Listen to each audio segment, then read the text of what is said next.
Pero hindi kasi may iwasan, di ba?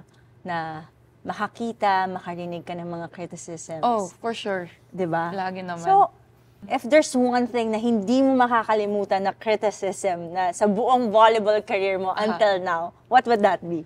Well, when it comes to like social media, Yes. I can hear what you Yes. say, I can see what you say, but hindi ako naapektuhan. Like, okay, that's what you see. You don't know what I do every day. Okay. But it really hurts kapag yung the people you're working with, Yes. yung laging mong kasama, sila yung may masabing, ang bano mo naman, hindi ka nag-iisip, ganyan. So, yun nga, na nasabihan akong, like, I don't wanna say the word, but like, nasabihan akong, ang bobo mo naman, ganyan.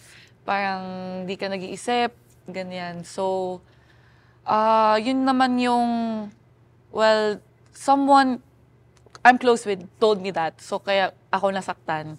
Ayan. And then, another thing din is, parang nasabihan din ako na, kala mo ba kung sino ka, ganyan. Parang, ba't mo laging ginagawa yan? Kasi Yes. wala na akong ibang ginawa kundi like to try to like really work, try to improve myself.